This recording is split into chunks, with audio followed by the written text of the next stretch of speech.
friends. My name is Christina Winkle, and you are listening to Choose, Sip, Repeat, a podcast that zooms in on people and their stories and topics within the food and beverage industry. First, I'd like to take a little bit of time to tell you a bit about myself. I am a wife of a chef and mother of 3 beautiful girls. I have worked in many facets of the food and beverage industry. I am a military brat. My father served 23 years in the Air Force. After moving to Omaha, Nebraska, which is Offutt Air Force Base, I started a job at Golden Corral. It was my first job within the industry.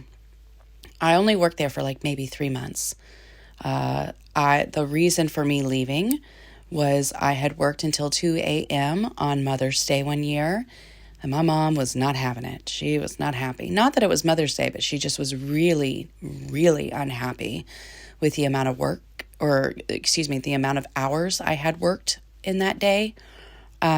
Little did she or I know at the time that would have been the first of many doubles that I would work in the restaurant world. After leaving Golden Corral, I took a job at the Officers Club on base, where I worked in their banquet department. And it was the first of many for me. It was the first place I learned how to fold napkins. It was the place where I learned how to set a dining room properly. It was where I learned to serve from the left and bus from the right. It was a lot of firsts for me at that job. But then my father retired and we moved to Tulsa. So I moved to Tulsa when I was 20 years old. While I never lived in Tulsa prior to being 20, I always considered Tulsa being my home. My mother was born and raised in Tulsa, and my father's father was also in the Air Force, my grandfather. And when he retired and lived and moved back to Oklahoma and moved to Tulsa.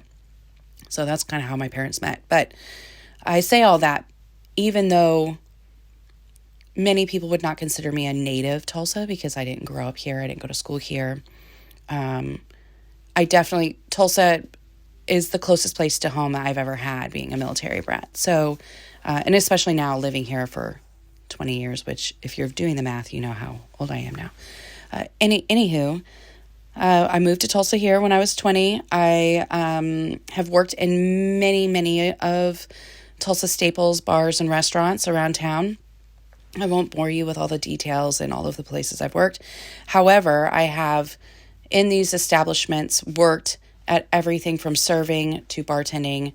I even sold my soul and my wallet to the devil for a while and became a restaurant manager. And any of those who have been in management understand what I'm saying here. Those of you who have not been in management, it is very common that the people you manage make more money than you do. So I did management for a while. After starting a family, I decided to step out of the restaurant world.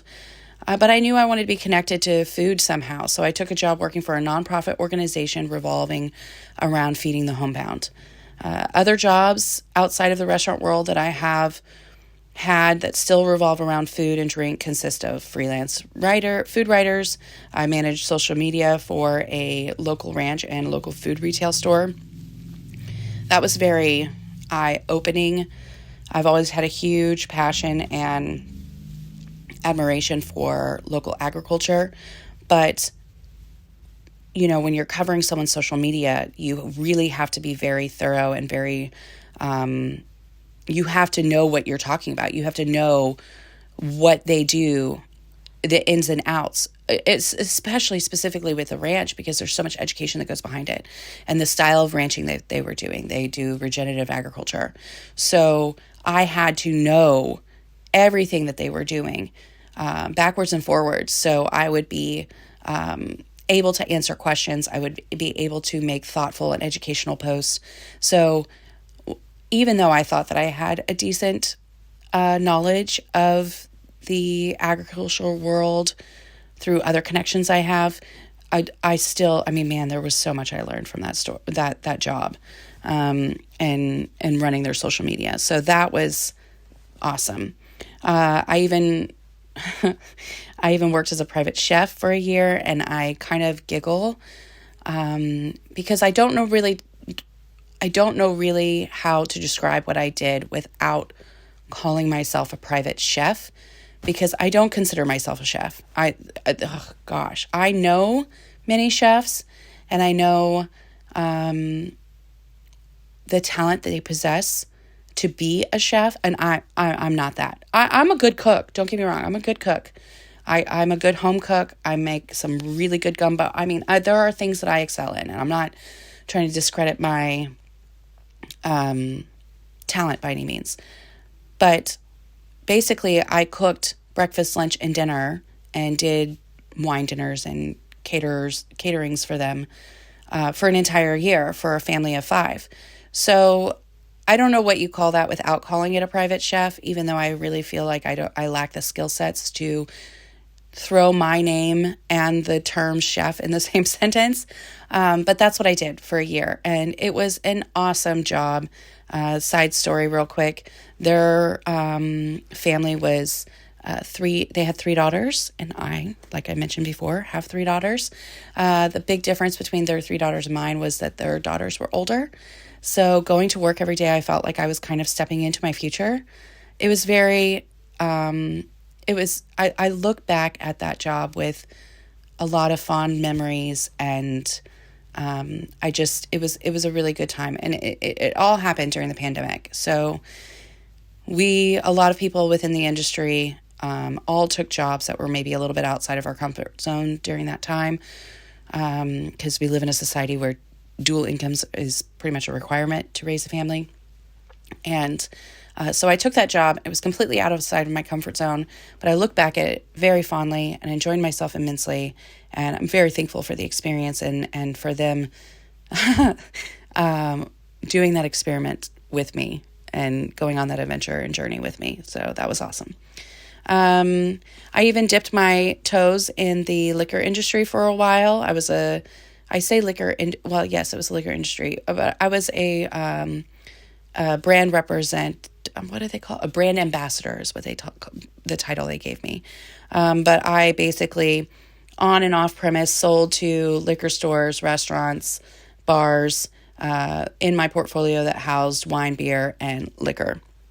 And that was a lot of fun too. I learned a lot at that job. Local agriculture is a huge passion of mine. I sit on the board of the Tulsa Farmers Market, and have for many years. I took a brief sabbatical from my time there because of, again, raising a family. It requires a lot of energy and focus, and so, anyways, I haven't been doing it for the extended period of time, but I've been sitting on the board of the farmers market for, I think at this point in total, over 5 years. It's amazing people, amazing community. Support your local agriculture friends. That is something that we will talk a lot about on this podcast. I love the food and beverage industry. It is a huge passion of mine. I love food and drink. It is what brings us all together. Food is a language that we can all understand. There's not a single celebratory event and or morning or gathering that is not accompanied by food and drink. It's just, it touches so many of us, and it is something that so many people really don't think of. My father, for example, he, through my entire career, and the fact that I married a chef and my sister also married a chef, and all 3 of us have worked at some capacity within the food and beverage industry during our life. He is baffled by it because, he laughs and jokes and said if they made people chow, he would eat it. But I challenge him on that, and I challenge you here, Father. I don't think that you would be okay with just people chow. I don't think that the people who say, oh, I'm just a meat and potato type person. Sure, but everybody has a food memory. Everybody has that moment. They smell the aroma and it triggers a childhood memory or makes them think back to something. Food brings us together. It is the center of us all. So on this podcast, I will focus on food, obviously, if you haven't gathered that yet. I will focus on drink. I will focus on cocktails, wine, spirits, everything. I will share tips and recipes. I will invite my friends that are in the restaurant industry, and they too will share their stories, along with, I hope to course them out of tips to share with you all, recipes to share with you all. We will broaden our scope and bring on friends of mine that are outside of the restaurant world, but their jobs and passions still very much revolve around food and drink. We will talk all things Tulsa and might even hit topics outside of Oklahoma that affect our community and the food and beverage industry specifically. Choose Sip Repeat's first episode is due to drop January 5th, so stay tuned. Bon appetit.